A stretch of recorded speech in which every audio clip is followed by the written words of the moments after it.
Hello, we are back with another fun episode. There was this trend um, that Toussaint and I saw on social media. It was talking about black fatigue, and we thought it was funny. And then we decided to take it a little more seriously, but not that seriously, um, because Chris Rock kind of explained it to you in 1995, right? And then Bill Cosby put an explanation on that point maybe 5 years or so later with the pound cake speech, which we address all there. If you don't know what I'm talking about, just watch the episode.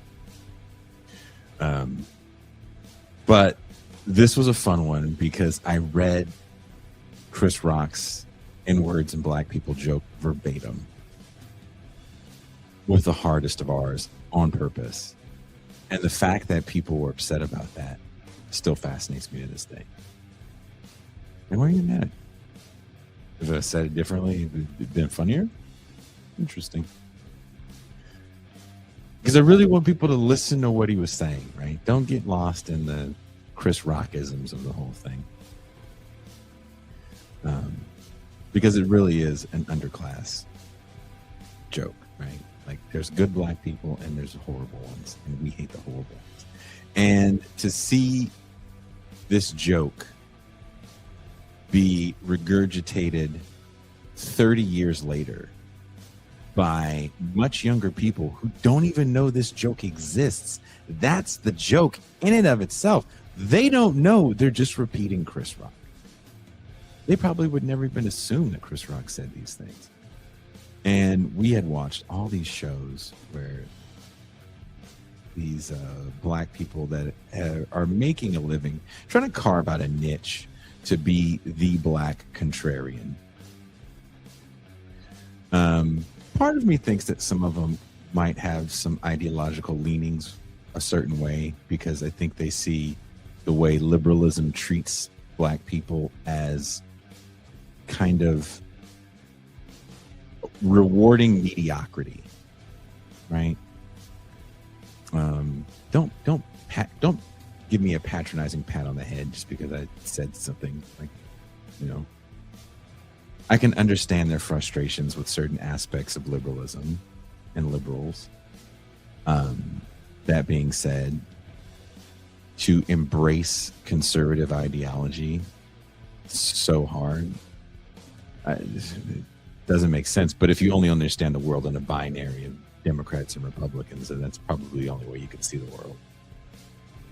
So they kind of posture themselves as conservatives. I don't really think they're that conservative. If any, I wouldn't even say they're socially conservative. I just think they don't like coonish behavior, because coonish behavior, it can feel like it's more popular than it is, right? And coonish behavior has a lot of different looks to it, especially because we've changed the definition of the word coon, kind of like woke. The definition of woke is so far removed from what it really meant, and it was already like a slang term. I don't know what it means now. So what does coon mean now? I think it means you do stuff like white people, but then that's stereotyped as well. So I don't know. You have a white wife or something? I guess that makes you a coon. But actual coons, these kind of buffoons, these minstrels, that's actually quite profitable, right? Black person, I shouldn't say profitable. You can get attention that way. You can get a quick following that way. I don't know how much people want to see you go, I's never heard rock music. Is that a guitar? I don't know how long you can do that for before white people are like, all right, we've seen this show before. We don't need to see it anymore. So I can't say you can really carve out a living being a minstrel for that long. But if you're taking a quick look at the internet, like a glance, it can seem like these people are bigger than they are, and they're really not that popular, influential, or powerful, but they are everywhere. And we were talking about these so-called black conservatives, let's just call them post-liberals, these black post-liberals and their frustrations with the modern day minstrel. And again, I read the Chris Rock joke verbatim with the hardest of R's. So if hard R's offend you, then skip past this show, because the R's remained hard. So hard. We coming for you, nigga.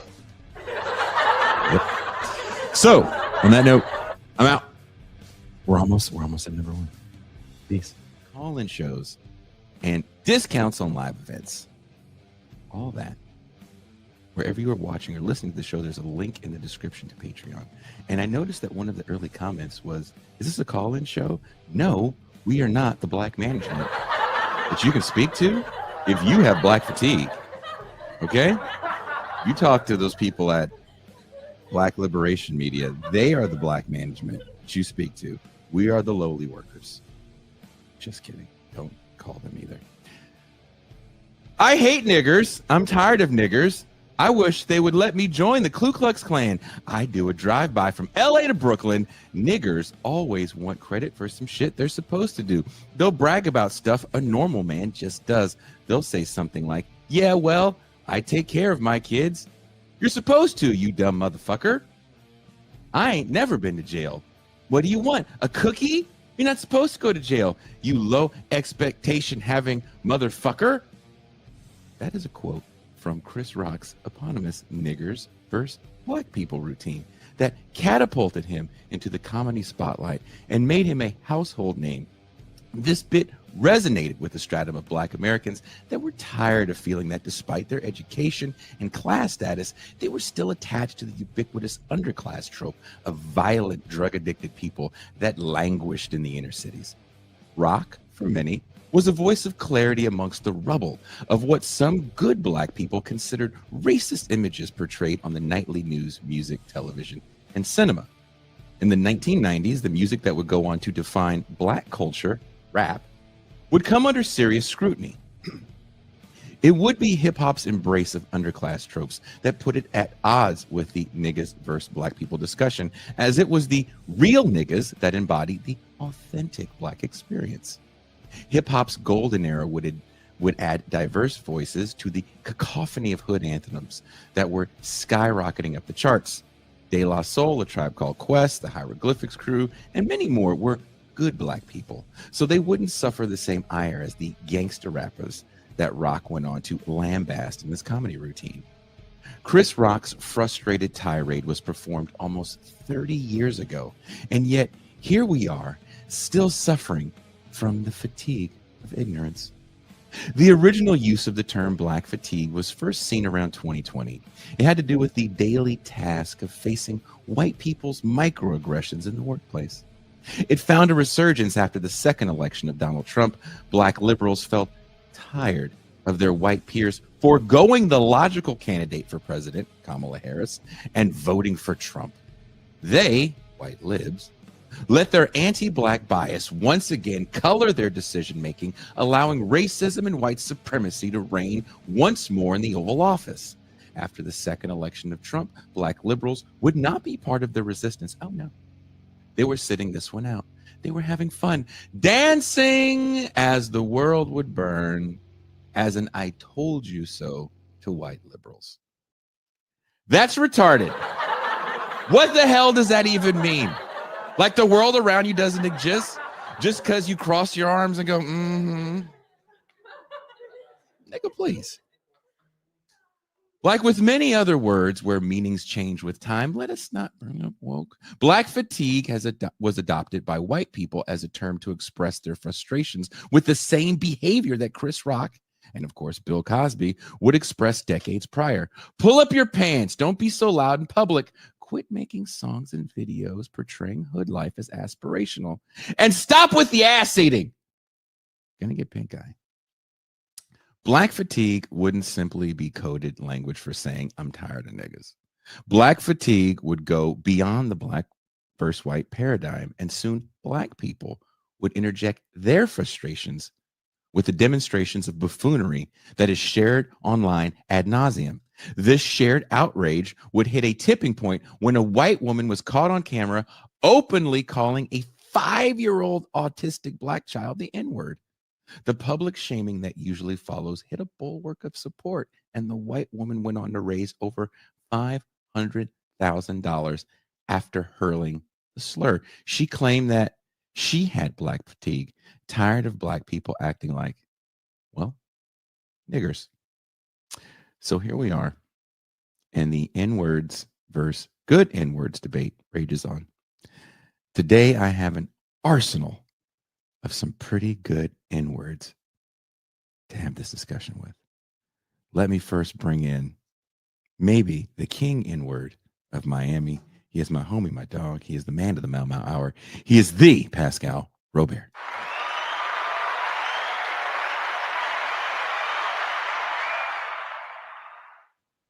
Peace and greetings to the chat. Peace and greetings to the audience. Peace and greetings, Jason Miles. Are you ready now?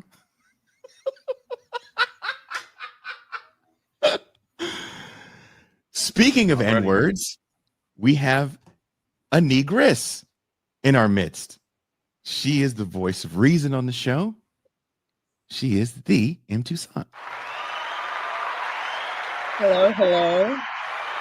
Negress is and always will be a very weird word to me. And you are the only person in my life that uses it. Because I feel like I made it up. What I wanted to say is, as my boy Shay says, today is a do-rag with the flap out kind of thing. Is that like the earring on the gay side? Is it like the do-rag? Oh, just means it's going to be a good day, man. It's going to be a good day. Oh, someone called you a Haitian princess. Oh, shout out Haitian princess. Thank you, buddy. Because we love monarchy here. Also, we can't forget maybe the ringleader of this nigga carnival, as it was called in a group chat. Please welcome, coming all the way from sunny Los Angeles, Bertrand Cooper.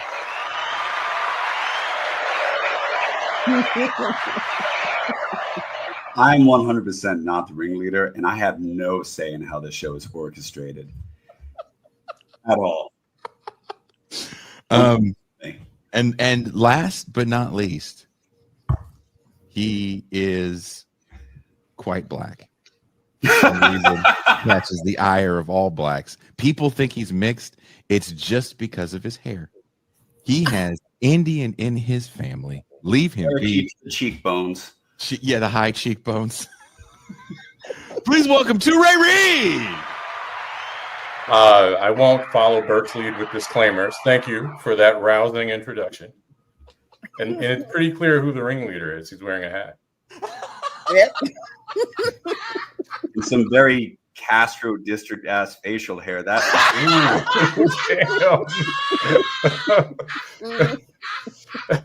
I think you need to trim the corners just a little bit. Get the cop stash and not go full on is he or isn't he? Okay, sir. I'm just gonna say, if I was looking at a picture of you, I would not believe that you were against ass eating. Ooh. And I know that nobody. Well, I stand by the secondary title of the show, How Jason Miles Gets His Good Friend Ray Reed Fired. Don't look for any public proclamations on that one. And apparently Bertrand is trying to join that group. So listen, if you're in the group chat with Jason, you have already put your career at risk. You clearly. That's true. That's true. I can't have 5 minutes without Jason putting everything I've done on the line because he's got some shit he wants to get off his chest. That's true. Taco meat and all. Mm-hmm. Oh, It coordinates with the mustache. Wow. I didn't know that the show was going to start off with you guys just kicking me in the dick like that.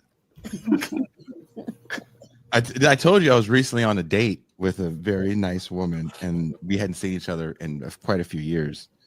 And the first thing she said was, "Damn, you got black." I was like, "Damn, you can't be like Suge Avery? Like you Mo surely is Darker? ugly." It's that Mexican sunshine. Been doing wonders for you. She was trying to true. say I got tan, but the way it came out sounded like you surely is ugly. Like that's all I heard. It was that line from Color Purple. Really? All right, Seeley. Yeah, I was like, thanks, Suge Avery. I really appreciate that for myself. Wow. Now you're tired of her. No, not at all. But that's a different story. Let's talk about why you guys are tired of niggers. Ooh. Never. Why are you saying such a hard R? Yeah, Like this is a fact.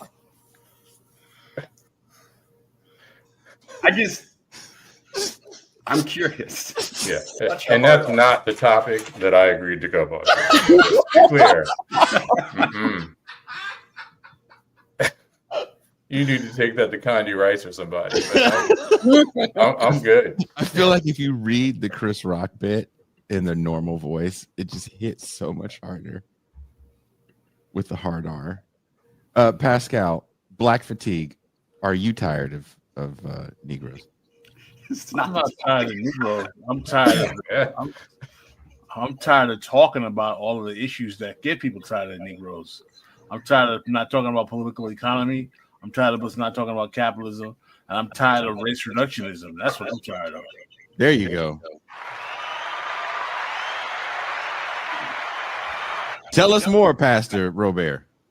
Mm. No, I think that listen, I'll say it and I'll say it from a left perspective. There's a thing called a race hustle. There are people out there who basically make a career out of using a race to promote their grievances, not so much because they care about the grievances of black people, but because they line their pockets out of racial affiliation. I think that part of the reason we get this black fatigue is because they've been ascended in racial discourse pretty much since the end of the civil rights movement. Teray, do you have something to say? I'll pretty much endorse what Pascal said. It would be helpful if we would broaden discourse just a little bit, because we have been collectively, not anyone here, of course. I would say nurturing resentment. Right? I mean, we've come to embrace in liberal discourse. I'll eliminate the passive voice here. Has come to ration empathy for people who are suffering. Starts with, I'm getting a feedback situation here. Are you? Yeah, I muted it. Okay. But we've started to ration empathy for those who suffer. There are some who suffer for whom we are supposed to have empathy, and others can kick rocks. And predictably, I mean, you don't have to be Negrodamus, Afrodamus, whatever you want to call it, to anticipate that kind of liberal posturing bound up with that's often enough in the form of virtue signaling and finger wagging is going to nurture, animate, exacerbate resentments and do the bidding of the right. So I'm just complimenting what Pascal said effectively. Bert, would you like to add something? No.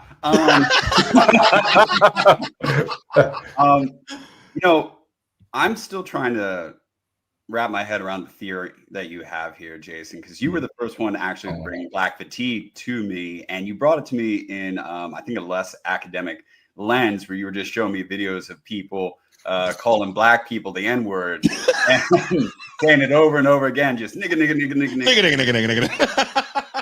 That was a South Asian American woman, wasn't she? No, there's all kinds of people just niggering it up right now. Oh, okay.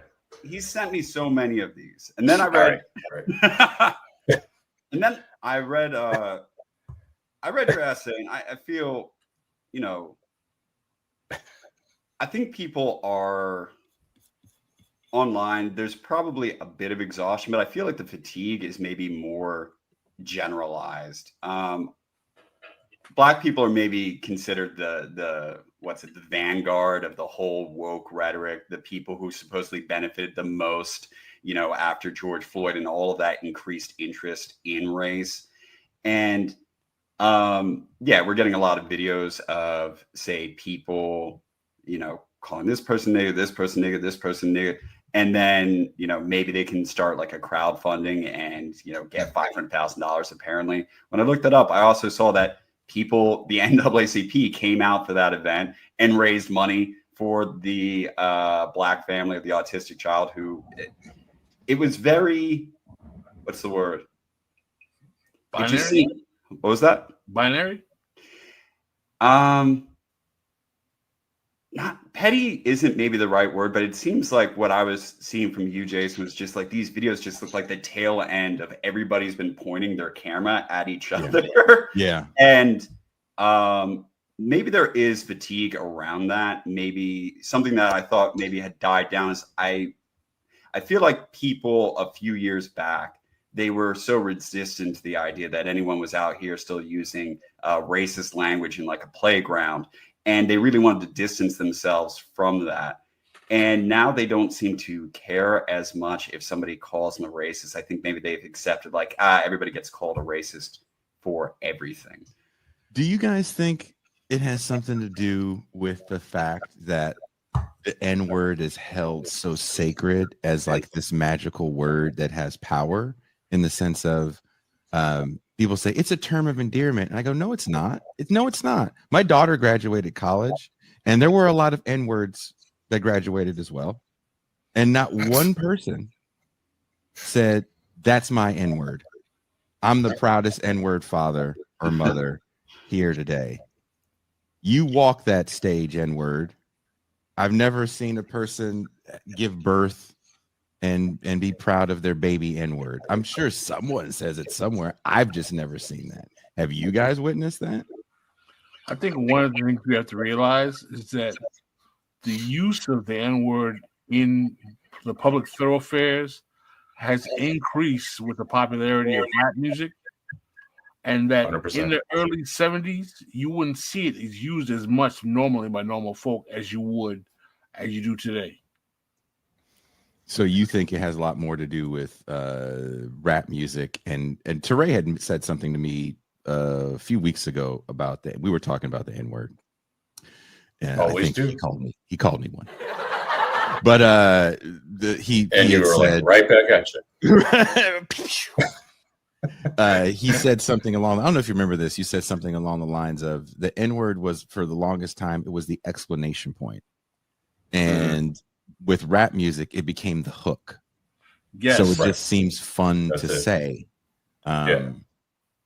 And everybody wants to say it. But then again, it becomes this forbidden thing because, and Toussaint brought this up, there's this moment in the 90s where there's going to be a reclamation. We're going to reclaim the N-word as this term of endearment. Would you like to expand on that, Toussaint? Oh, thank you for unmuting me. You were giving an echo. Shit. Sure I was. So anyway, Tribe Called Quest came out with a song called Suck a Nigga. I believe it was in 1993 on their Midnight Marauders album. Great where song. They were, great album too. Yeah. They were officially reclaiming the word. And I remember at the time, I guess more respectable Negroes were like, are you guys really doing this? You're a Tribe Called Quest. Mm-hmm. We expect this from, other niggas, not you guys. Other niggas. nigga. There's that exclamation point. Yeah, but they were determined, and that really, I think helped set the course. This is the direction we're going in. We're going to use the N-word. And Pascal's right. I mean, from my recollection, it was just not used that much before the 90s in like everyday speech and in music. What say you, Bert? As a nigger. You muted him. Oh, I'm sorry. I muted you. Sorry. Sorry. I was born in 88. Nigga is one of my favorite words. There's a guy named Joseph Earl Thomas who's about my same age. He comes from Philly, just the broke as shit part. If you haven't seen his book, it's worth a read. But his memoir, Sink, is just a real good coverage of growing up in a shitty part of Philly. But he has this phrase where he says, you know, the word nigga was part of the sinew of his speech and the speech of the people around him. Now, the generation right above him, they never said nigga. But for him, for people my age, it was just like, it really was part of the sinew of your speech. It was something that you built a lot of your talking around. There was kind of an awareness every time that you used it that it was something that not everyone could say. And there was a certain, how do I put it? We weren't in a super political space, but we would get, you know, the little bits of feedback when the news would cover, you know, aging civil rights leaders. There was an awareness that white people thought that rap was really, you know, bad for us, that it was the reason why people were shooting each other and robbing, and they didn't like you saying, you know, nigga, and that it created all of this complexity for them, apparently. Like, why are you saying all the time if I can't say it? And then you're also aware that all the old aging civil rights leaders don't like you saying it. Mm-hmm. And there was just this feeling of you say it anyway. You enjoy it, and you enjoyed the flexibility of it and the the contextuality of it, that unless you knew the history of the two people involved in saying it, you didn't know if it was a threat, you didn't know if it was a what's up, you just didn't know. And so I guess there was also that feeling of secret knowledge around it that's really intoxicating to a teenager and someone in their early 20s. Mm-hmm. And it still feels like a nostalgic, enjoyable word to me, because I know if I come up across another Black person and I say nigga and they kind of recoil, I got a sense of what class and ethos they come from. If it puts another person at ease and I can see like that smile come, like they know we're about to like fucking, it says a lot. What if the person, do you get mad if an Asian person says it? Because you live in LA now. And, you know, here's the funny thing is, like, the people, at least from my age bracket, it's like, we're the ones who love saying nigga the most. But we're also the ones frequently through rap that will be like, oh, this person gets a pass to say it. And then everyone will come down and be like, you can't be given a pass to anyone else to say it. That's our word. So a lot of times we're the ones who are just like, yeah, that nigga's cool. He can say nigga. We grew up in like the same place. I don't really give a fuck. I don't know. Honestly, I don't believe in the pass, because that means that everybody, like if that guy goes on vacation, like you live in Baltimore, right? You're the Asian guy in Baltimore. You grew up around all the people from The Wire, and you go on vacation to Amarillo. Huh? Yeah, they grew up together. You didn't see him in there. He was always off camera. And you know, you go on vacation somewhere and you're just dropping N-bombs everywhere. You now have to give your backstory, photos of you and all the N-words. You can't just use it freely and say, well, you know, Shaquan. Some of this structure though only exists online, in the imaginary online discourse around the word. Like, I can't remember ever being in a place where someone was like, should we give this dude a pass? His bona fides check out. You've never been to the meetings, apparently. I've never been to the who gets a pass meetings. The shit doesn't really come up. If it even happens in your life, if you happen to be in one of these areas where there's one, you know, Latino hangs out with you, one like Cambodian who hangs out, it happened like fucking organically. There wasn't like a robed up meeting where you said, yeah. Ooh. When you say robed up, was there a dunce hat involved? Let me throw something in there, though, that relates to what Bert says, because I would push back a little about the generational divide, only because I was raised by Black baby boomers who used that word a lot. And my parents didn't name me Touré Fanon because they didn't come out of the Black Power tradition, the left wing of the Black Power tradition, but Black Power just the same. That, you know, Black Powerites, at least experientially, who would have been baby boomers, used that word. But you certainly have the quote unquote more respectable element of the civil rights movement, right? The mainstream of it, and maybe people even just a little bit older than the Black Powerites, who did oppose the use of that word in rap music. I think people like Calvin Butts, I mean, Pascal may be able to back me up on that one, had pushed back against rap, gangster rap in particular. Their issue, though, was to a large extent, at least as it pertained to the N-word. There are many issues about gangster rap, but with respect to the place of the N-word in the music, was that it was normalizing the word, right? I mean, it's the point about it going from the exclamation point to the hook. And as you normalize the word, then what happens is white people are going to be more comfortable with using that word. And they're more likely to make those kinds of distinctions, well-intentioned or not, also some ill-intentioned ones that Chris Rock made, that Jason began with, between good Black people and bad Black people. And of course, in keeping with Jason's point about the pass not actually transferring, it's a non-transferable pass. You set yourself up, if you're a white person who embraces the use of that word, or a non-Black person who embraces the use of that word, for getting your ass kicked by somebody who hasn't seen your authorization card, nor do they accept it because they don't have that kind of relationship with you. So, I mean, it is a profoundly complicated issue, but it shouldn't be. And I'll tell you why I don't think that it should be. I had a decent number of Jewish and Italian American friends. I never felt funny about not being able to use ethnic slurs, in their presence. Italian Americans do, in fact, have words that, and it's more than one, that are the equivalent of the N-word, insofar as when used by a group member, it's a term of, I wouldn't say endearment, I've always thought that was stupid, but camaraderie. And it announces you're a fellow group member, right? But that word, when they use it, announces that a term of camaraderie, or is a term of camaraderie. When non-Italian Americans use it, it's a racial slur. I never asked them why I can't use this word that begins with a G, of which there are two of them, or this word that begins with a D, which is one Just of them. Just say it, Jesus. I'm not bothering. Damn it, Bill Maher.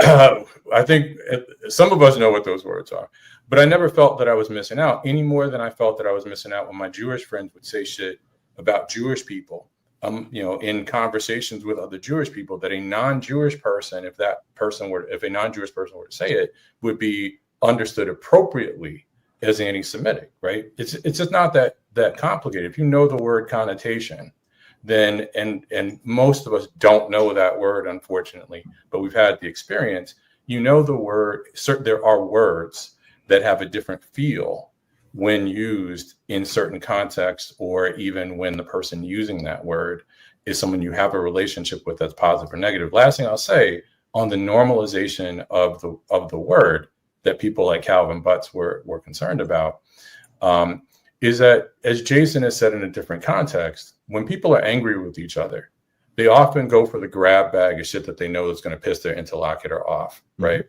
And if you normalize that particular word or any slur, it doesn't make a difference which one. And you're in an argument. Unfortunately, some people will grab that word and throw it at you, right? Because you've normalized the use of it.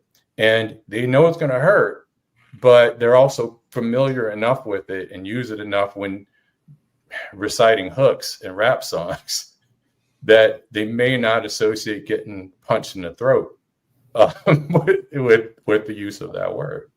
So again, I mean, I don't think it's a straight generational thing. It is partly a political thing, but a major concern that is somewhat generational. And I should restate, I don't think the use of the word is a generational thing. I heard my grandparents use that word, right? And they're the so-called silent generation, or whatever it's called. They're born in the 1920s. And they used it, the way that you would expect Black people to use that word, I might add. But the concern was the normalization of it among whites and where that would take us. Toussaint?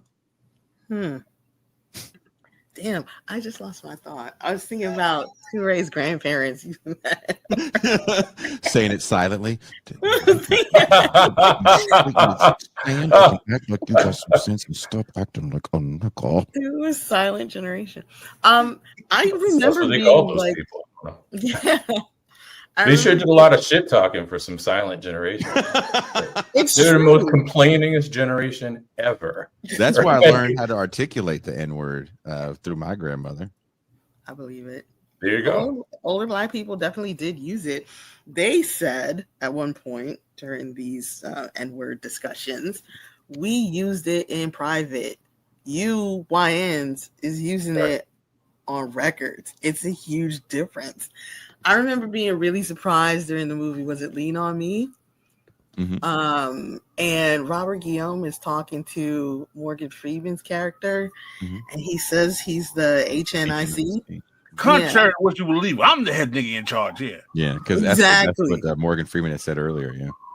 Yeah, and it's like I feel like he's using it very differently than how we use it in rap songs. As well as you listen to Last Poets, my friend gave me their album, was like, yo, Niggas are scared of revolution. exactly. They use nigga differently. You gotta hear this.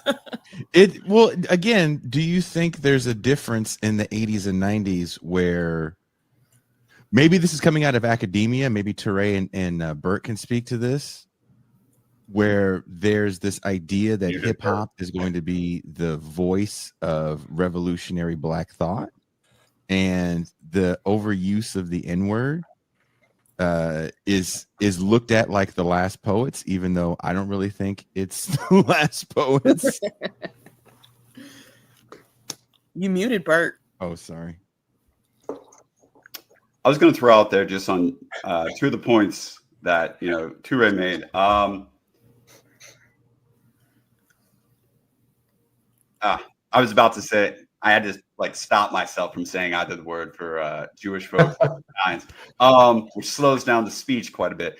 I feel like part of the pressure why it's not going to come up as much, this desire. I'm not saying you would even have the desire, even if this was the case, Toure, but part of the reason why that desire doesn't come up for those folks is they don't have an entire music scene, a whole youth culture that's really attached to whether or not you're able to use that word. There's not people listening to Jewish music, identifying with it, going through all the words. I know Rick Rubin, he was not. But anyway, go ahead. There's no shortage of Jewish record producers. It's not that there's no. And hip hop purveyors of Black culture. No, right? I'm getting. And there's a lot of white people shaping, as you know, way better than I do, shaping who uses what words, what constitutes legitimate Black culture. And I don't think it's a coincidence, for what it's worth, I don't want to go too far on this, but it's always been somewhat unnerving to me anyway, that what has come to be the authentic Black person, the real N-word, just happened to line up coincidentally with racist white people's understanding of what Black people are as a default. And a bad N-word is a real N-word. It's Bill Maher's characterization of why Wayne Brady and Barack Obama weren't real Black people. Just a hell of a coincidence that it lines up that way, when the Black Powerites didn't look at it quite that way. Well, I think also part of that coincidence is that lumped in to nigga is a bunch of characteristics that do evolve almost in every place that we see people in consistent poverty, whether you were to look in South Asia, whether you were to look in East Asia.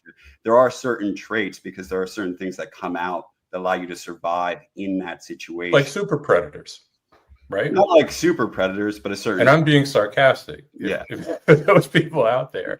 But that's the thing, Bert. It isn't that it was in the 80s and 90s. It wasn't that these are poor Black people trying to survive. These are poor criminals who are gaming the system in one way or another, who become entrepreneurs within the discourse of that genre as it's celebrated, as bound up with sort of superficial understandings about what Black power was. And then, of course, it's no surprise in that context that Donald Trump becomes a hero of sorts in rap music. I want to just isolate for a second what I wanted to say there was that part of the pressure, not pressure, but part of the desire to be able to say nigga to be a part of this is because there is a whole music medium around it that makes the word desirable. Right, shaped by white people. It's looking for authentic Blackness. I understand. You're right. You're 100% right. But you can't divorce it from that point. I'm not going to divorce it from that point, but I will say there is also a history of marketing ploys failing. There has to be something in the marketing that appeals to people. Right. Real N-words. It's not. You're right. I understand that some people decide to make that personality type real N-words. But there is an approach to life when you are living below the poverty line in almost any country that people are going to want to name. And nigga is the placeholder word that our culture has for that. Now, a lot of people don't actually want to be defined by what they, how they exist below the poverty level. But some people, the people who did come along and start saying like, yes, I am a nigga, I am this, they did want to identify with the personality traits and the behaviors and the modes of processing emotion that work at that strata. Now, but yeah, you use the passive voice formulation, which is, and I may have butchered it, but that the N word is the placeholder word, right? Is the placeholder word for those modes of behavior. And who came up with that as the placeholder word for those modes of behavior, whatever you want to call it? If no one came up with the word, would those behaviors not exist?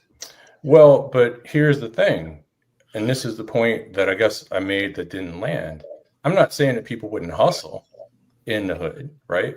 I'm not suggesting that for a minute. What I am saying, though, is you go from hustle, like of the sort that you would have seen in Sanford and Son and Black pop culture, right? Doing the things that you have to do to survive, like the rent party in one column, to then being a super predator in the other column. And there's a transition in the humanity of Black people, Black poor people in one column, to the dehumanization by the 90s, if not the 80s. And I would say that process begins in the 1980s. The dehumanization of Black poor people that's compressed neatly in Super Predator, but that gets you all kinds of fucked up policies from Reagan through Clinton that undermine the life chances of Black Americans. It's at the heart of welfare reform. That's at the heart of the omnibus crime bill. It's at the heart of Hope 6. All of those policies impacted poor people. Certainly the discourse around them was racialized. So transparently, we knew that they were going to impact negatively poor Black people. Interestingly enough, I think we tended not to talk about this in terms of poverty. We tended to talk about it as Blacks' intrinsic qualities. And that's the underclass framework that's at play. But it's a dehumanizing. It's divesting poor people, poor Black and brown people, of complexities. And that's what that word ends up doing as it becomes normalized. Or it's not about the word fundamentally, but just to connect this to what you're saying, what that word comes to compress, at least if we go with the phrase real N-word, right? Because that's what we're really talking about, is a dehumanized characterization of those people. I am not attempting to talk about real N-word. I am attempting to talk about from the perspective of someone. See, the hustling that you named is almost too sanitized for me. I would like to talk at the stratum below that, where that level of organization that might even come up as cool is not happening. I would like to talk about, say, the right on the brink, crack den strata, the kind of place that normally when someone does make it out of this to even become a hip hop artist like DMX, they don't long. They just, you mean the brothers on the corner? Trap house. For a second, just a human at that strata. Yeah, but what's the strata specifically? So because the rap stuff is just the fantasy version of it, right? Yes. No. Basically, at the point where your meals are very, very inconsistent, your housing is very inconsistent, you are going to be facing all of the sort of the kids I went to high school with, my first 2 years of high school, and the neighborhoods I hung out with in my free time when I was a high school kid. Anyway, it's not alien to me, just to be clear, though. I didn't have the experience. I'm not saying I was in proximity. I'm not saying it's alien to you. I'm saying some of the people who have that experience are going to want to make an identity out of that as opposed to wanting to distance themselves from that. And my point is, I feel like wanting to make an identity out of that, wanting to, instead of saying that you are going to grow into something else, that you are actually proud of the person who can survive that, not dignifying it. I'm saying that impulse is going to happen for a percentage of people who experience it. And they're going to want a word for that identity. And right now I'm saying to satisfy that human need for the people who grew up like me, who have no conception at the time of all this other shit. All they have is just the desire to be able to name their own identity. They're going to want a word. They latch on to nigga. I don't deny any of the things that happened that were built around that impulse, or how that impulse was directed into these other tributaries or manipulated or any of that. I just am defending the impulse, defending in the sense like it's going to come up. And I see, for example, Dalit rappers coming from the bottom caste in India who still try to figure out a way to be proud of the objection that they've been in, and they put that in their raps. The question, I don't know all the other stuff that came.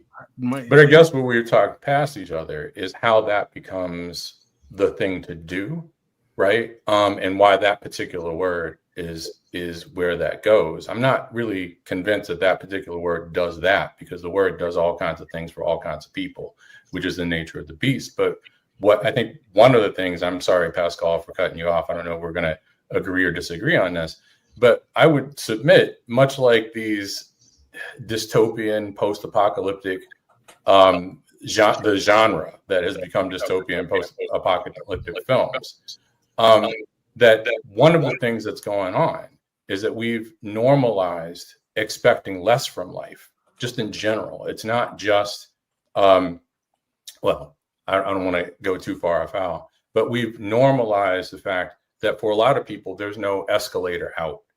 And instead, what we do is we glamorize and treat as natural and as an identity, something that, of course, like all identities, is constructed. It's socially contingent. And it functions, again, as an alternative, along with lots and lots of other things, right? To pushing in a direction that we have a society that helps people boost the rocket the way out of those kinds of situations.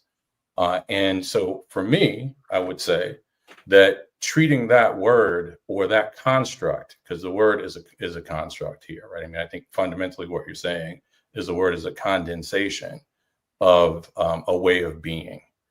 Treating that word as a condensation of a particular way of being that puts you in an illicit economy, let's say, which is going to ensure a very short life expectancy in the grand scheme of things as a free citizen or a human being, is not really a very good thing. As an alternative, it's a shitty thing in the grand scheme of things. And of course, this is the work of hegemony in the grand scheme of things. But I'm going to shut up, even though I have more to say, because I cut Pascal off. So I apologize.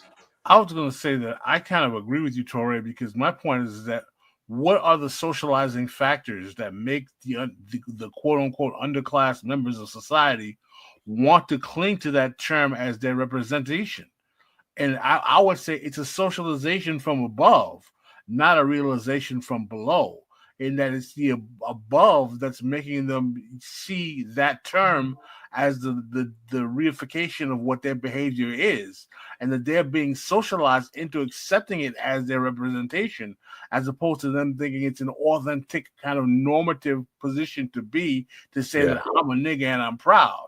I'm a nigga and I'm proud. Clap your hands. You know, I don't necessarily think it works that way. I'm with you, Pascal. Yeah, we are saying the same thing. I'm sorry. Go ahead.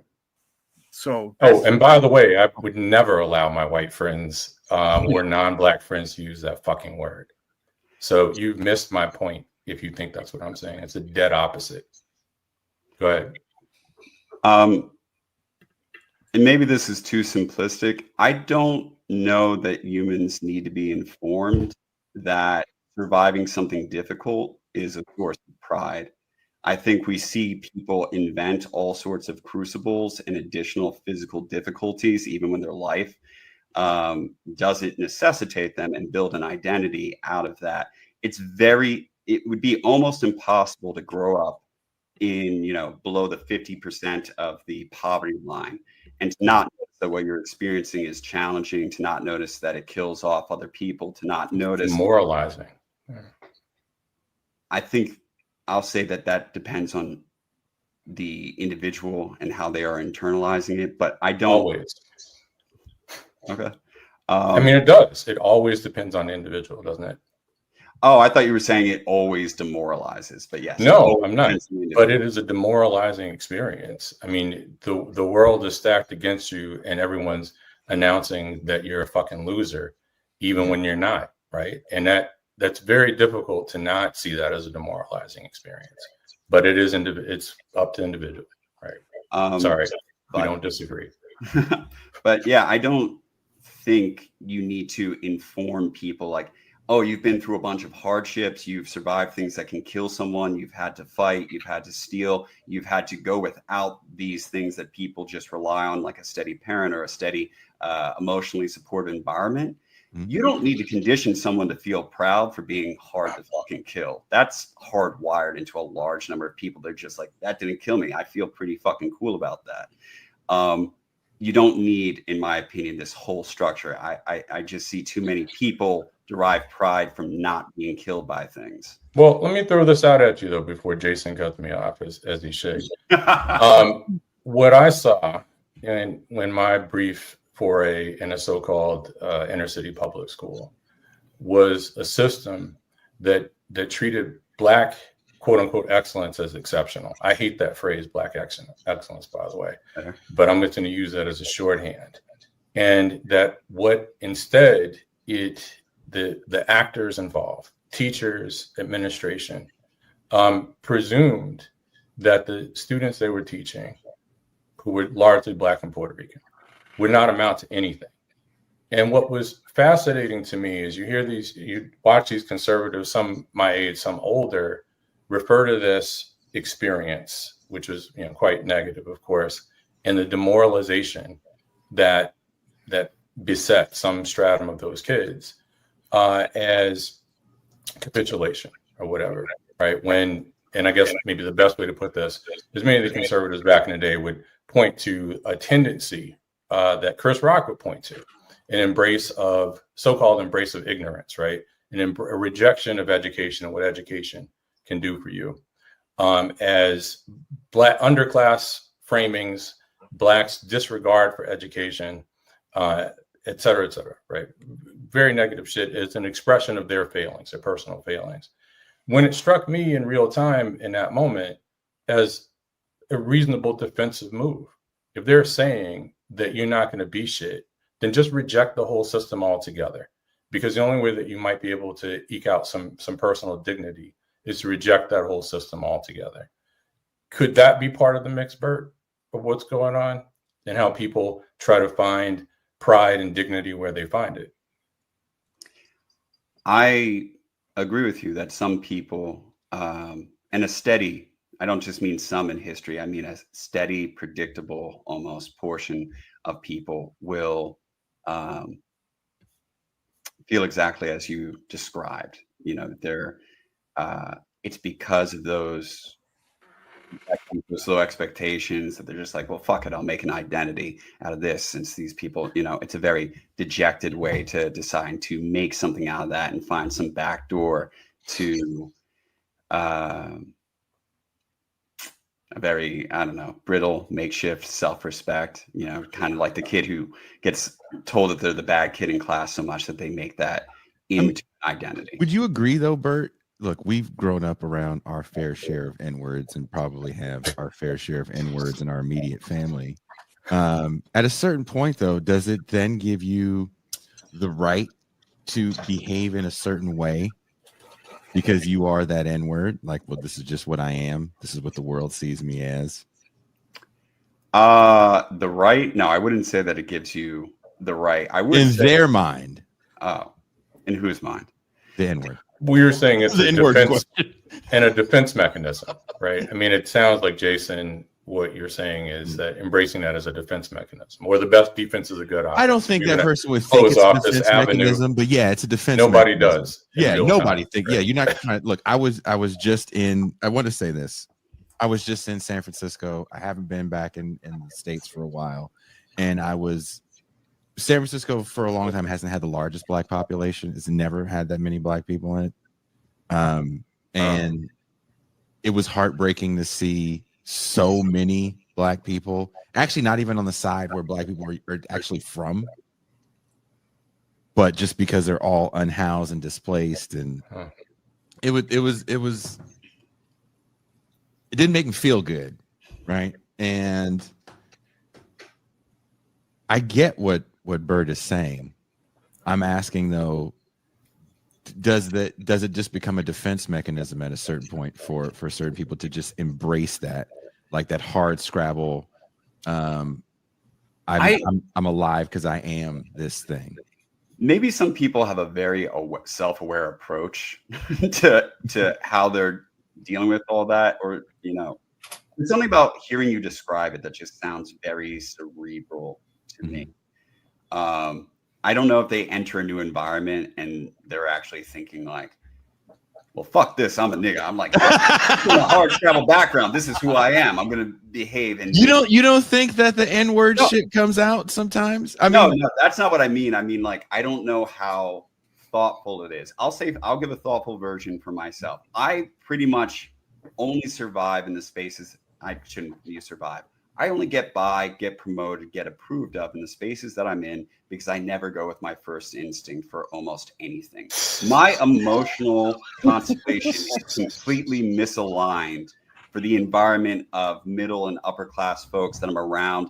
Their entire definition of how to internalize and also to respond to things like offense, can't use it. And because I understand all of the controversy, all of the things baked in, all the concept creep with words like nigga and lots of these other words, I just forgo having a word to describe what I'm like to any of these people. I just kind of keep that to myself as I move around and I try to mirror their ways of responding to things or match them when they're like upset about something that means fucking nothing to me. I, play the games in the office of like being confronted with passive aggression and just not even being able to wrap my head around the point of passive aggression when you could just go to straight up aggression. But I understand that this person doesn't actually want to get hit in the face. All of this is running through my mind until I get to my second or my third response, which is appropriate for a college-educated liberal space focused on the nonprofit sector. And that's my life. And, people who've read my writing write into me. I know that it is the life of several people who their emotions and the way they respond to things and interpret things and what makes them feel comfortable, normal, like themselves was in a very different environment. And they get by going with their second and third response. Now, that might be a very cerebral approach, or maybe I've just done enough therapy. Maybe someone else, it's just all instinct. But yeah, that's what's going on in my head. Pascal, I don't think defense mechanisms are self-conscious. I mean, like in real time, nobody says, fuck this guy. This guy has foreclosed X, so I'm just going to do Y. Like in real time, your brain's not thinking it through that way. It is some part emotional. And so I don't know that there's a lot of self-awareness in the stuff that we do instantaneously as defense mechanisms. And we probably all have a hierarchy of those of us who have white collar professional jobs. Like we all go through a checklist of things to say and not say in the moment when a colleague has, let's say, transgressed. I bit my tongue for several years before I had an inward flip moment on a colleague. And I played the professional, I read from the professional script for years before this person just went too far. And in a private moment, through an ethnic person, fit on this individual, so people do that. I know white people who do some version of the same thing, though. I think get a load of this guy. I think when the interesting part would be to list out the checklist of possible responses and compare what made it onto the list between. Well, listen, I knew that if I said what I actually thought in real time, how I thought it, the first 5 years I kept my mouth shut. Then I was going to be the angry black guy and get screwed. After a while, then it was just worth the risk. And what happened? I became the angry black guy. Right? So predictably, everybody forgot the 5 years I bit my tongue. But or even looked past what that person had said to me in that moment, right? And the months that preceded it.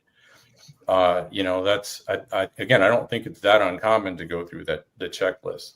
No, and I know the particular what you're talking about is the menu items on the checklist.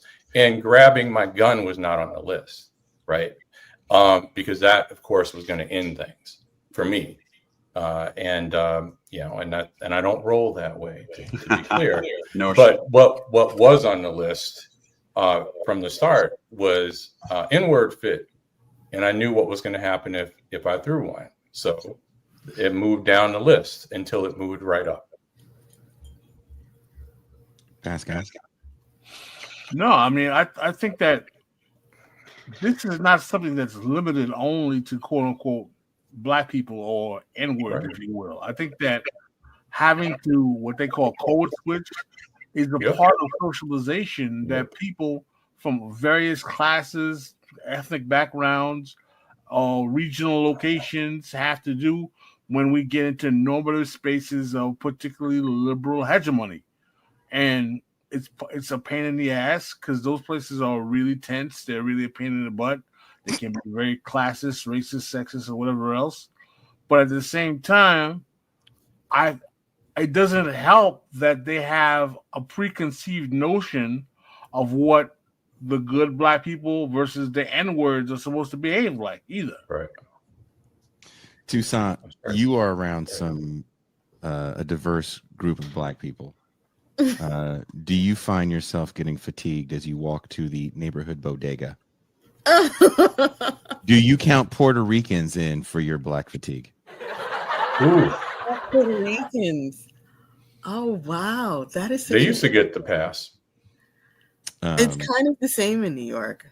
Yeah, that's right. New Haven too. So when you're walking down the street and the Puerto Ricans are like, "Ay, mommy," whatever they say. Stop, man, stop. I don't know what they say.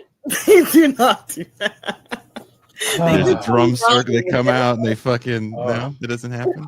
They start popping and locking. And then Jennifer Lopez descends. Oh man! Wow. No, they be in the way just like Black dudes. So they be in the way. You said. I remember I was walking in Bed-Stuy one day. I was coming home from work, and I guess I walk like I have somewhere to go. I thought that was the thing New Yorkers did. But if you just stand on the corner all day, it hits different, I guess. So I was walking, I was trying to get home, and this guy was like, "That's a sister. She got somewhere to go. She coming home from work. Y'all get out the way. Y'all get out the way." So, hey, Puerto Ricans be in the way just like Black dudes be in the way. I do have to send a shout out to a filmmaker and my partner in the Kayfabe documentary series, Alex Michel, is in the chat. And you and Pascal will love this. He's part Haitian. Yay!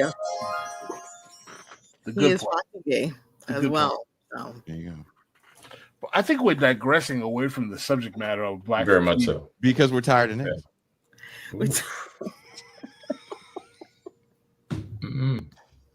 Well, can I say something about that? Because when I was researching this topic and destroying my algorithm, I found the original definition of the term Black fatigue, and then I found TikToks. There was a TikTok of a white woman sitting in a car talking about how she was upset about ghetto Black people. And I'm like, where is this coming from? So I understand that in April we had that, I guess, inciting incident with Shiloh Hendricks calling the little 5-year-old autistic Black boy the N-word. Is that the white girl's name? You know her name? Yeah, Shiloh Hendricks. Keep her nameless. Fuck it. You know, not everybody knows her name. There's a reason why I didn't put the name in the thing. Is that right? Okay. Yeah, this shit is chess, not checkers. I'm not fucking trying to name this mod. How do you think she raised all that money? Every time somebody talked about the story, they linked the fucking GoFundMe. Oh. People are lazy as shit. That's true. I cut every clip I cut, and this is like the 15th time I've said this. I put a link to the full show at the end of the clip, so you can just click it, and people go, "Didn't see it." People don't know what that feature is. Do you know what they say then? Put it in the description. I was like, I put everything in the description. Then you people ask me for things that are in the description. Lazy motherfuckers. I don't know why they do that. I'm very So sorry. yeah, don't say her name. Fuck her. Her name is fucking Okay. Judith. Fuck off. That's her name. Wow. Judith Then- fuck off. Wow. What Fuck about- right off, Judith? Fuck. What right about off. Carmelo Anthony? Carmelo with a K, not a C. Yeah, And that's he the kid is a that killed the white 17-year-old guy. accused of fatally stabbing Austin Metcalf, also 17. And this Mm-hmm. was in April as well.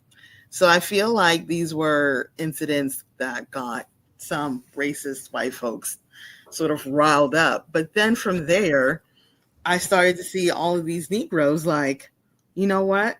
White people are upset. I'm upset too.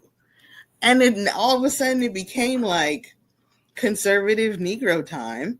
And they just wanted to make video after video about how much they hate N-words.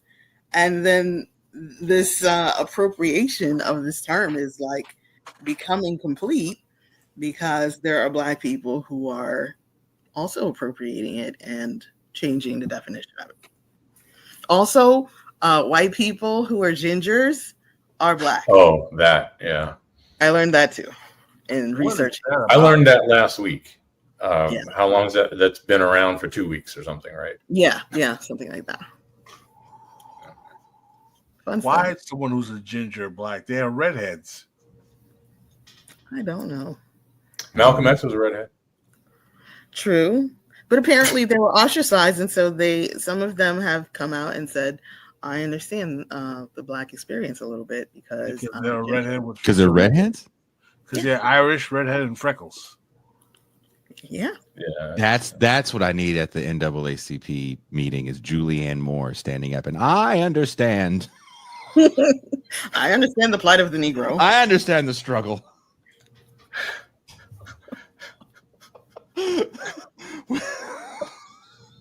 When I won my 15th Oscar, I knew that this was the one for the Blacks. Oh, Nuri Yank says he has an N-word daughter now. Wow, because she's like, And an N-word wife. Wow.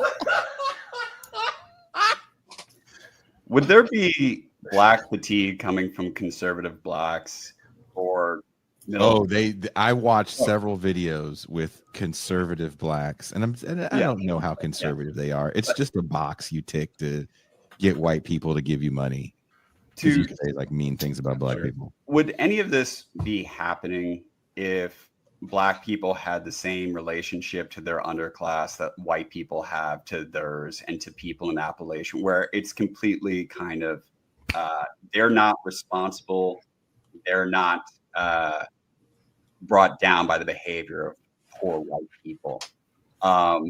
Would there be any Black fatigue if there was a greater distance, or to some of the points Ray made, if this wasn't considered the definition of real Black or real nigga, if it was just people out there who behave in a way associated with underclass people? Is the Black fatigue coming from people just feeling burdened by always being attached to this?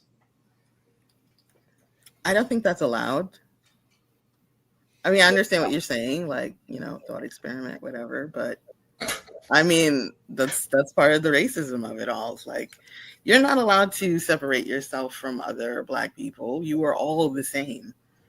But And I like the thought experiment, and I think Mhm. I might have missed part of it though. And I think maybe what you're saying, Bert, is that in one column Black equals underclass, in the other column white equals middle class or upper class or whatever, and maybe whites wouldn't have the Black fatigue. Is that what you're saying? No, what I'm Blacks, conservative Blacks wouldn't have the Black fatigue. What I'm No saying one- is that there are large.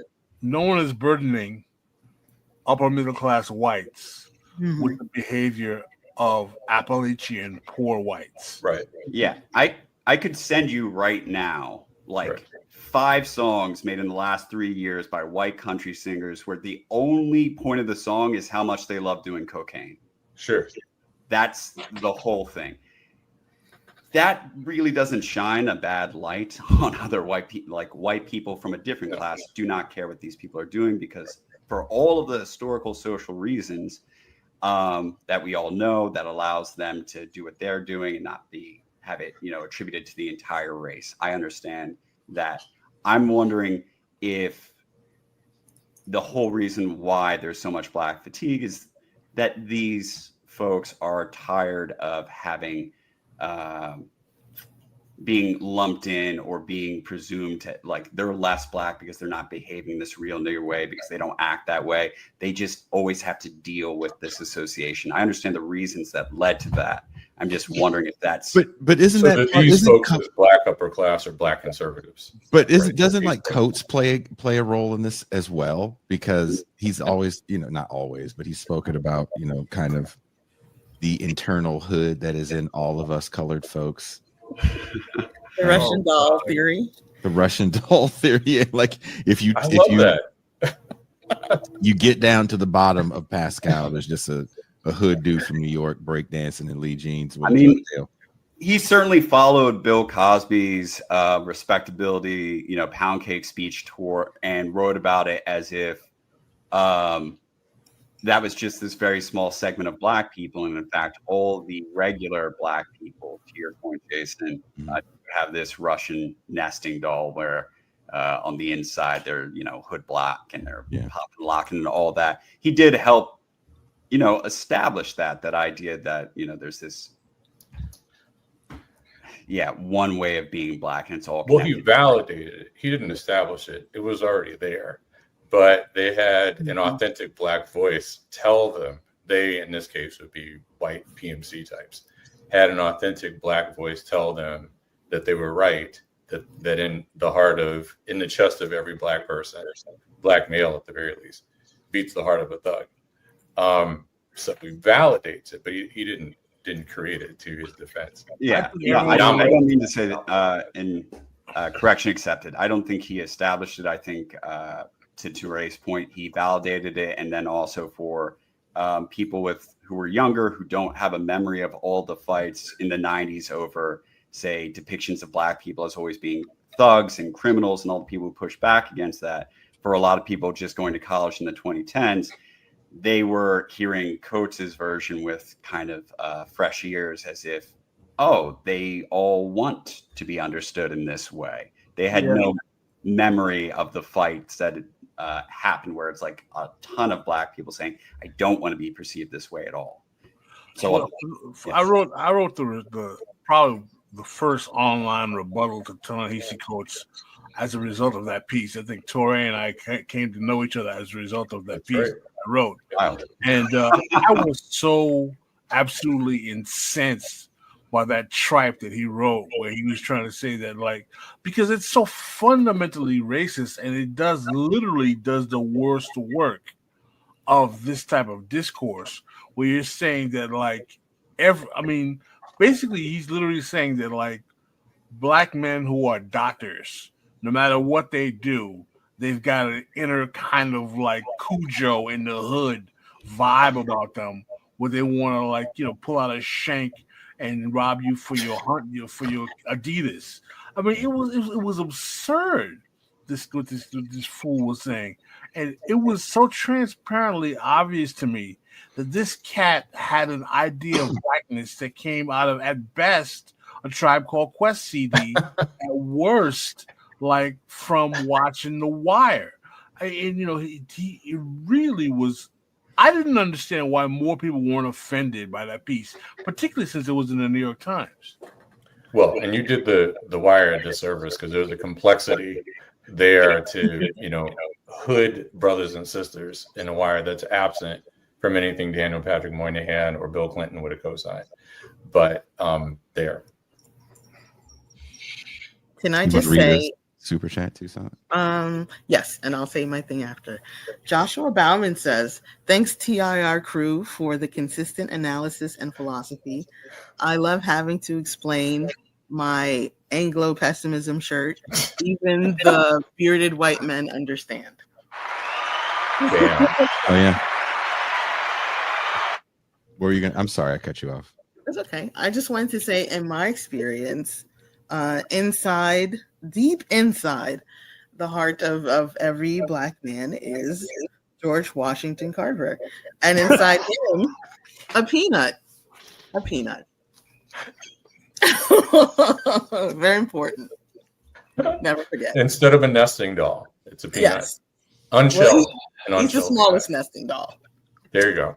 Yeah. So when we talk like about this black fatigue from the lens of white people complaining about N-words behaving badly, I opened up with the Chris Rock bit because that bit did kind of catapult him in fame. There was a New York Times interview he did with Eric Bogosian about it. There was a huge Guardian piece written about it. People loved that Chris Rock bit. Negroes in the hood loved that Chris Rock bit. It's almost like the scene in The Office where Michael Scott, who loves the Chris Rock bit, says the Chris Rock bit. Are we at a point now where Michael from The Office doing the Chris Rock bit is kind of what we're seeing when people are caught on camera, quote unquote, behaving badly using the N-word? Because the situation they're in is, I've seen it. I feel like everybody here on this panel has seen it. People watching the show have seen it. Maybe a black guy and a white guy, or a black woman and white woman get into it, and the black person starts throwing the N-word at the white person, and they eventually throw it back. But that's what gets caught on the thing. Are we watching now these people go, well, you're acting like an N-word? That's what the white lady said that got all the money. Well, your 5-year-old was acting like an N-word.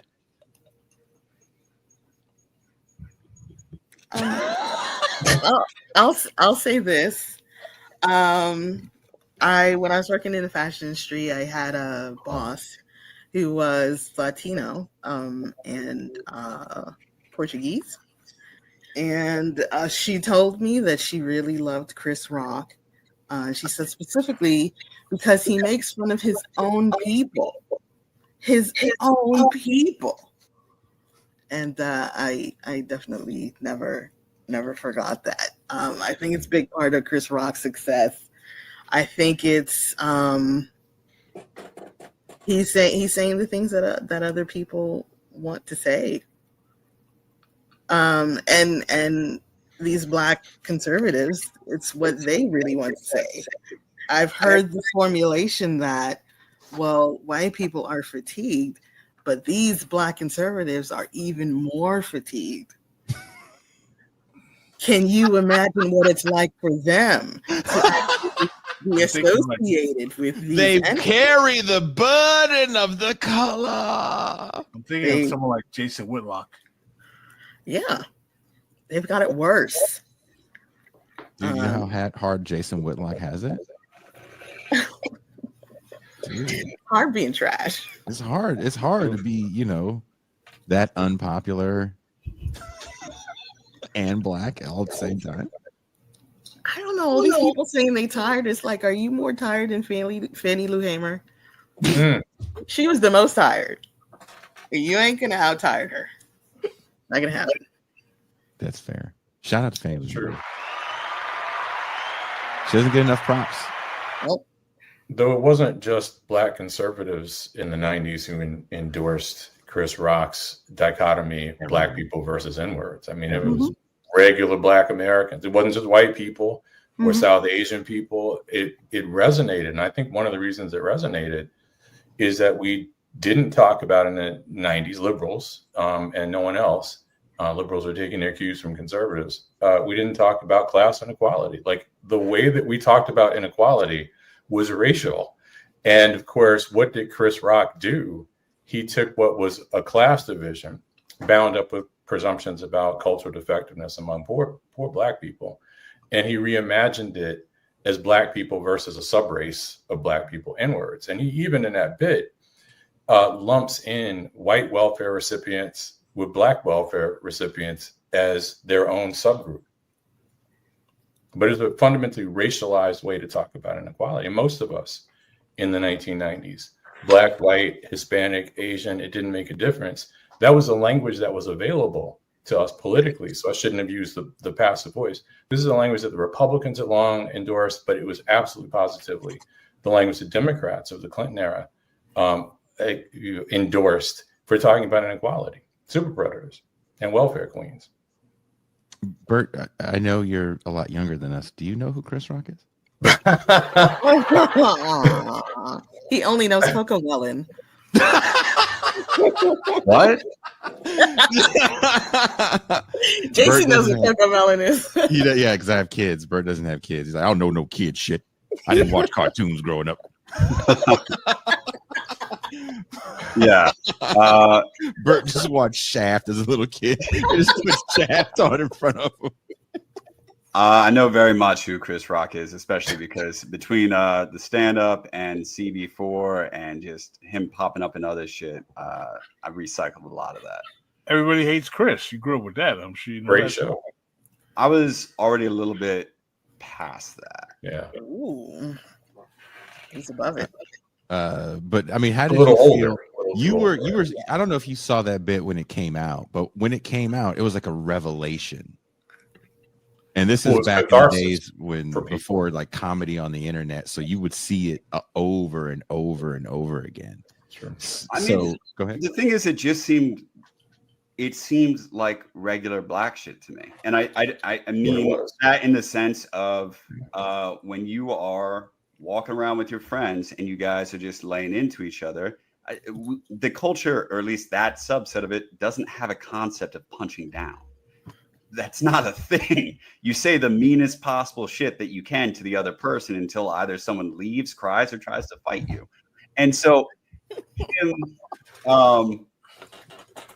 what's the word? Him saying that shit about which black people he can't stand, like that just sounded like any shit that we might say. So it was fucking hilarious. But a lot of my experience of, these discourses is probably captured in people's I would say the relationship that a lot of people have with the Boondocks, where if you're like a black person come from poverty, you think the Boondocks is fucking hilarious. If you're coming from some other spaces, or maybe you're a black person from poverty who has distanced yourself from some of the, less savory ways of thinking about the world that, come from there.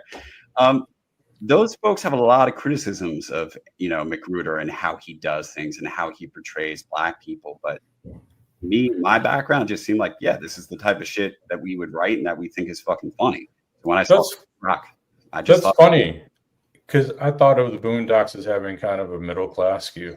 And I mean the animated series. Yeah. Because the voice of reason is obviously, well, one, they're middle class.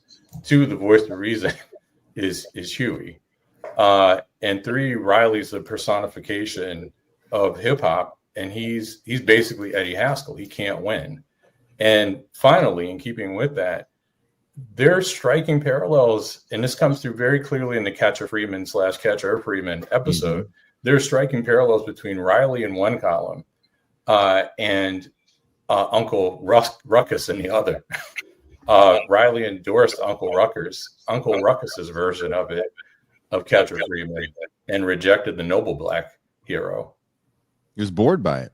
Not only that, Absolutely. there's tons of underclass ideology discourse in Boondocks as well, man. More so seasons 2, 3, and 4. Season 1 was much stronger, but yeah, you're right. Sorry, Bert. If you like, it's a little bit how many people didn't realize who the villain in The Boys is.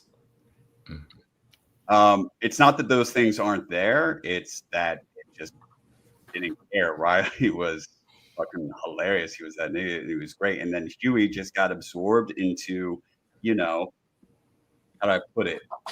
No matter what sort of criticisms he was making, the same way, somebody might have a Malcolm X poster, even though they've never read the fucking book or read anything, it just kind of gets absorbed into this collective pro-blackness. So like a lot of those parallels, a lot of that subtext, it translates down to us. Toussaint. He didn't have no poems. Where's your poems? Oh. Where's your freeze? that hit me so hard because growing up in the Bay Area, there was so many niggas that like that. kid Man. back in Chicago. Oh my god, where's your poems? Where's your capris? That was hysterical. But I'll be honest. I mean, on that front, I didn't realize, let's say, how right wing Good Times was until I was a grown up. It wasn't until I had a little more knowledge and a little more life experience and a broader understanding of the political context of the moment that I could make sense of some of those messages that came through and the teleplays that were Good Times, that were, you know, essentially, among other things, from time to time, critical of affirmative action, essentially pissing on Black people who had to hustle to make ends meet as an ongoing thing, and lots more. But I would say, if you go back and watch the Boondocks through a different lens, there's a kind of middle class critique there. There's a reason Riley can't win. Well, Bert came. Me, Bert, and Tuesday. That's where Pog Chaser MLK comes from. Was our Boondocks episode where we were going back, and I had like watched maybe the first or second seasons, and what kind of blew my mind was how conservative MLK was when I watched that MLK episode again and again, like watching it 20 years later, looking at Huey a little differently, because he does become the personification of how most people understand a good Black or pro-Black or always having the right stance. And sometimes there's episodes where he's like totally wrong, but it doesn't matter because, you know, Huey's supposed to be the voice of reason. This child is supposed to be the voice of reason on the show. Mm-hmm. I see in some of the comments somebody mentioning that Boondocks is in a nice neighborhood, which just to throw out there is does not, especially for shows like this, cleanse them of their background. The idea is that like they got a windfall and they get to live with their grandfather in the nicer neighborhood, which also not in neighborhoods that nice, but like in my part of like South Jersey and places like Willingboro and some of the other places that were like the first Levitt towns that, you know, had Black folks in them. That was the only way that like a poor Black kid got into like a nice neighborhood, was that your grandparent had like held on to a house. Your parents, whatever happened to them happened, but you got to stay with a grandparent. So when you're watching this show, it's kind of like a fantastical version of that. Like the only reason they're in a nice neighborhood is because of grandpa. That's it. The GI Bill. Mm-hmm. Unions. Yeah. He had a union job, GI Bill. Is that granddad's background? I just Oh, okay. I was going to say, like, I don't remember the. He was in the service. He was in the service, Yeah, so it would make sense that if you remember, Right. he's in the service. Yeah. I do. It's we're getting late. Bert has to enjoy the nice day. It's still early here in California. In California, there's always right. nice days. That You is know, when it's not- not a nice day, even I live on the California side of Mexico, and when it's not a nice day, I get sad, which is weird get because really I get sad. there. see- Oh my God, I get lights. I know. Sorry, Bertrand, it's not you. Does that mean it's parade? Damn, that's That was mean. my takeaway. Damn, is this nigga wearing a raincoat? I have started doing a new thing with guests, usually first-time guests, and I've been asking them lightning round questions. Somebody knows Willingboro. Amazing. All right. Sorry to cut you off, Jason. That's okay. I have lightning round questions for you people, and we'll start with Teray. We'll go around Teray, Bert, Pascal, and Toussaint. Popeyes or KFC? Oh, Popeyes. Bert, KFC. that's the white side. Ooh. I didn't have a Popeyes in South Jersey. I didn't have a choice. You want me to lie to impress you, nigga? No, I used to like KFC, and then I went to Popeyes, and all of a sudden I started jive talking, and my hand was in the swan. KFC position. original is too greasy. Damn. Okay, Toussaint. I would say KFC as a vegetarian. I grew up with KFC though. What about the biscuits? Okay. Have you ever driven on a suspended license? Teray. No. Yeah. It's like what? Wouldn't that be admitting to a felony on After the Well, fact. After look, the I fact. guess I'm in a show with a whole bunch of non N words. That's the look that Teray gave. Teray looked at me like, oh, I'm not doing that. The stakes are too high. I saw Penitentiary. Last time from the Boondocks. Penitentiary made an indelible impression on me. Bert Cooper, ever driven on a suspended license? Nope. Warrants, fines, but no suspensions. Wow, it's just me. Yeah, how'd I you even drove get it for suspended? 5 years on a suspended license. What? Shout out to Jason. Does not have it in your registration for 5 years? Does that put you at ease? That's close enough. All right. That's close enough. Give Bert it. There you Got go. it now. There you go. He's an N-word. He's one of us. Pascal's like, no. Toussaint, you've never had a driver's license, huh? I'm from New York. I do not drive. Yeah. Oh, no. Okay. I get driven. I have a car and a driver. Teray, do you currently have any warrants? No. Bert Cooper. Any warrants? Just fines. No warrant. Just Pascal Robert, any warrants? No. Toussaint, any warrants? possibly. New York gets a little funny with the taxes sometimes. Sometimes you hustle so much in a year, you skip a job when you do your taxes, and then they come for you. And the real N-word shows her face. Get that wrestling fight. Sexy Red or Lil Kim? Lil Kim. Bert? Little Kim for sure. Toussaint. Little Kim, the lieutenant. And last but not least, Teray Reed. Can a big butt and a gorgeous smile ever really be trusted? Do I care? Oh, he's living dangerously. No warrant. No warrants. No warrants. He's living dangerously though. And I got a car, you know? So that's my answer. I'm not gonna lie, man. When I finally got my tags, I was riding around like an asshole, window down, just blaring music. Like, Word. Bert Cooper. Can a big butt and a gorgeous smile ever really be trusted? Natural or BBL? Natural. Ooh. Natural. Sure. We'll give it a whirl. Pascal Robert, can If you it's trust? natural, I say yes. What? You guys are going against the gospel of Belle, Biv, and DeVoe. He said Got a don't generous trust heart. a big butt. He didn't say never trust a big button smile. Said you can't. You said you can't trust it. They Yeah. might as well say never. Said you can't trust it because they let you know. The video show they're coming up out of the ground and there's a big butt in front of them and they're singing and dancing around the butt and telling you like no, this is trouble. And you guys are like, I'm all about it. That's why I'm a fan of the long butt. Mm. You can trust the long butt. I think it's because you don't got a BBL check. Ooh. No G-Wagon, no BBL check. Oh, gee. Warrant. Just my dilapidated Hyundai. And that sweet facial hair. I won't say it. Ooh. It is fun to stay at the YMCA. Damn. Damn.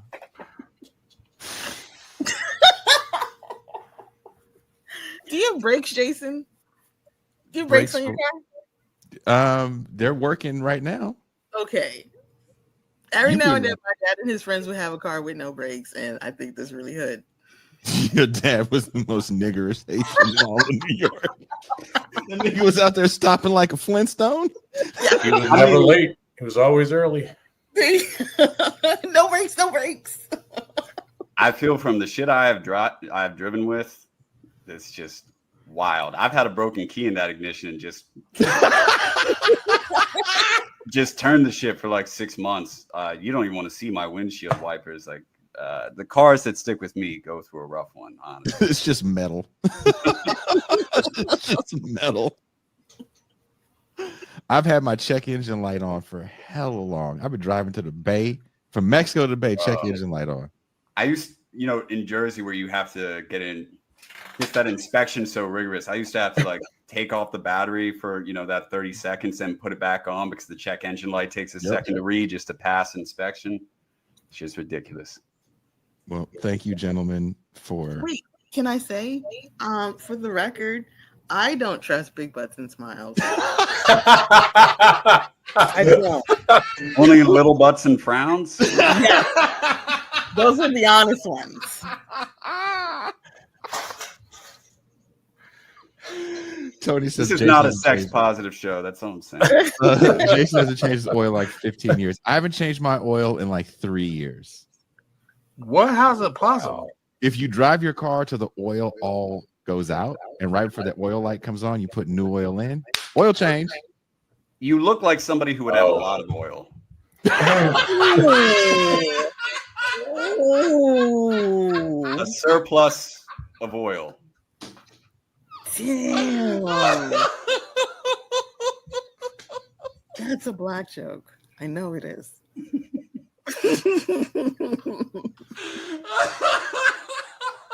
And without the hat, you look like somebody who wants to teach a very young woman about the subtleties of jazz.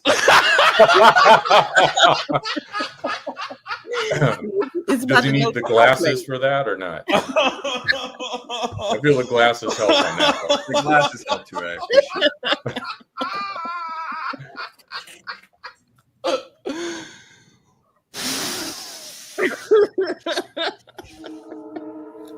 This show should have been called We coming for you, nigga. just a picture of me and you guys doing this and laughing. Mhm. It's fucked up. But now you people that are watching the show know what my life is like. It's just Bert Cooper sending mean things to me, to Ray Yo, Reed saying mean things. I to me. swear to God, if I ever have a podcast, the first 3 episodes are just going to be running through what you send me. It's the most hateful shit in the world because you always play this straight man character on this fucking show. Like, oh, I'm the punching bag. I'm the punching bag. That is not what you send me on the gram. On the gram, you be sending me that old man shit where you're just like, tell me this is music. These young niggas don't know what's up. It's nothing but shit on young niggas, shit on poor black people, asking me like, how is this music? How is this culture? Just hateful shit. Underclass ideology coming for the YNs.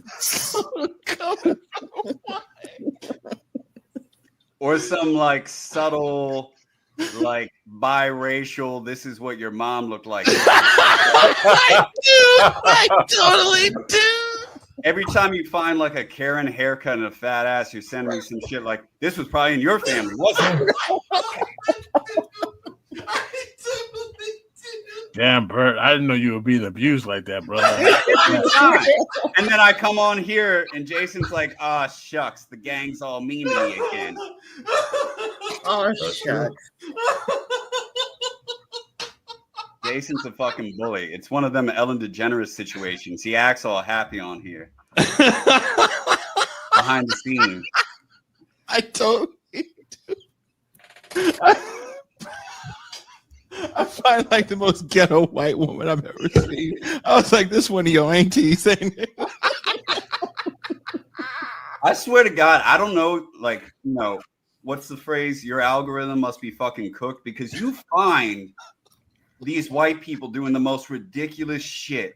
Like women who wake up in the morning and clap their hands for the quote black queens. Like, how you find this shit, bro? I've seen those.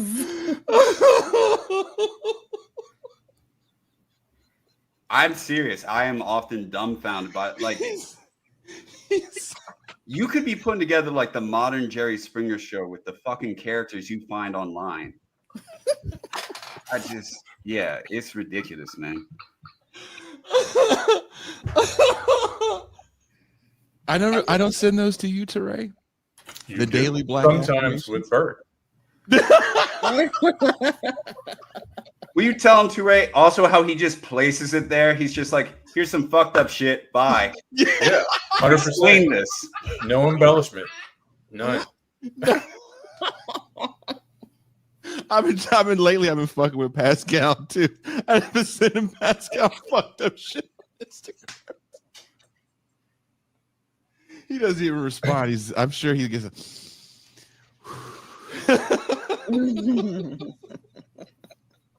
Look at Alex. Alex is like he was sitting.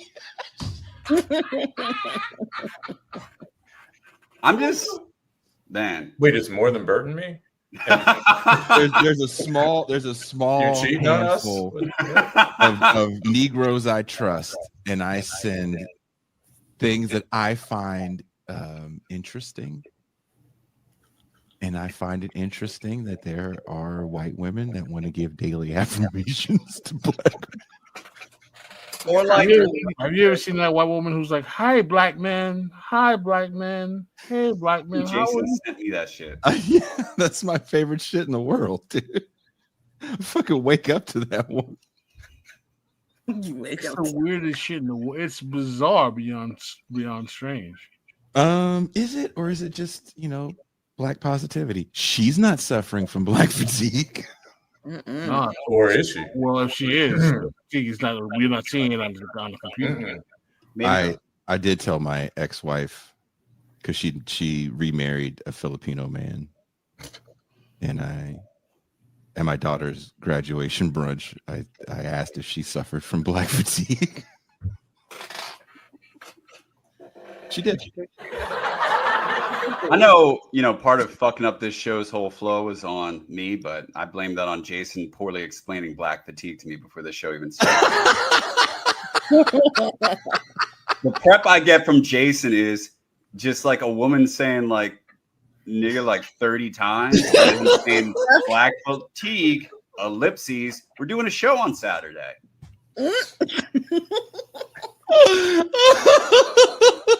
No citations, nothing. Just I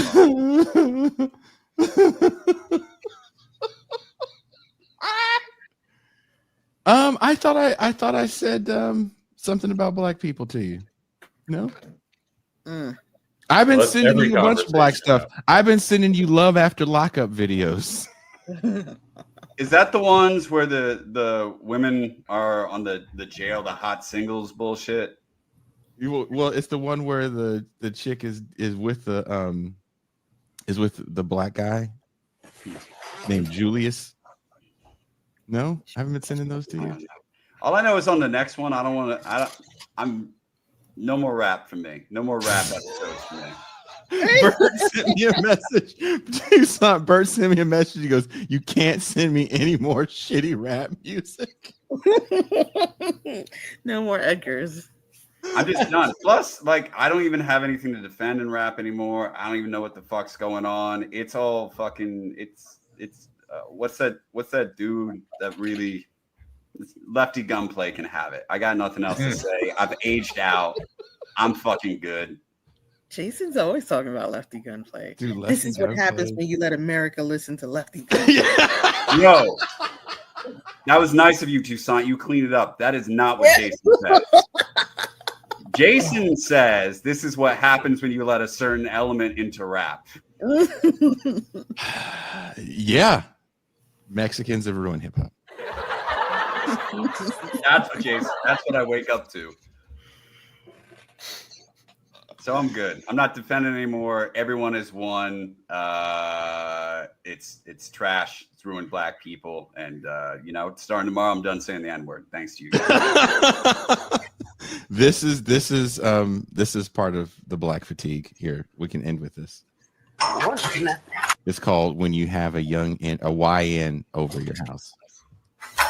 Oh, hey. Where your room at? Oh, it's right over there. First door. Oh, my. Oh, what is the rush? Okay, hold on. Wait a second. I don't move that fast. How about we sit down and talk a little bit? I mean, you know what I'm here for. Have a seat.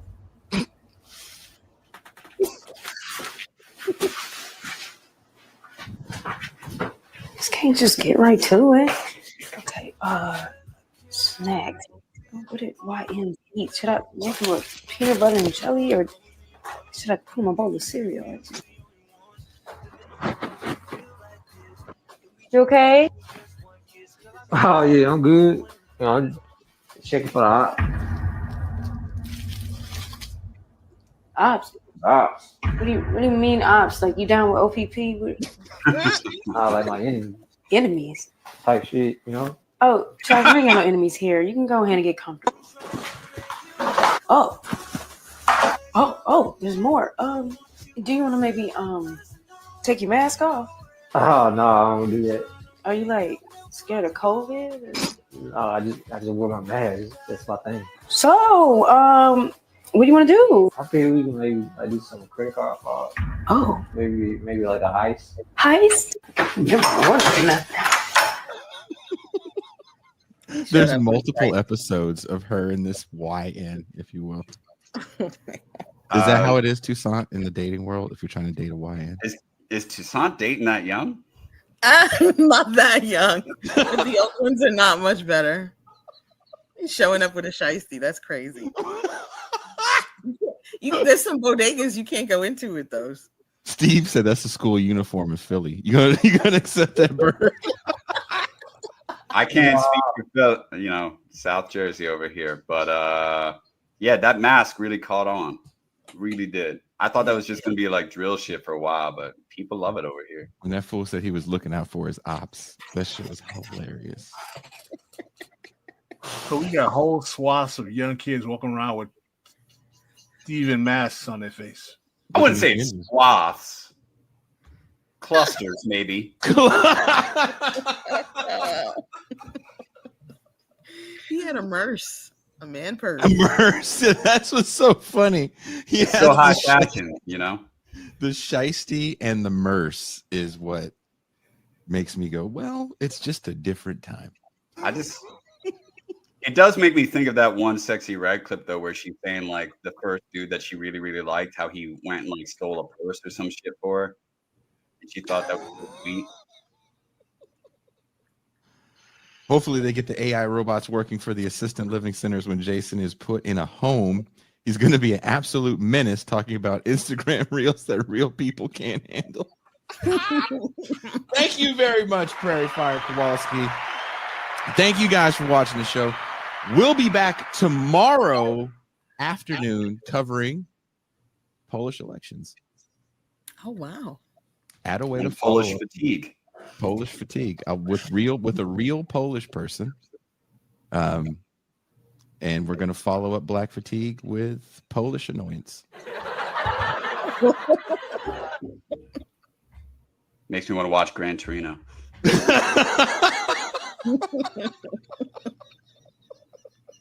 So stay tuned for a special TIR Sunday afternoon where we cover Polish elections. We go from Black Attack. We go from niggas to Polacks, just like that. Why'd you guys get so quiet when I said that? I thought you were gonna do some end thing or No, just you Yeah. guys can be dicks. Oh, All right. Have a good one, guys, and we are out. Out.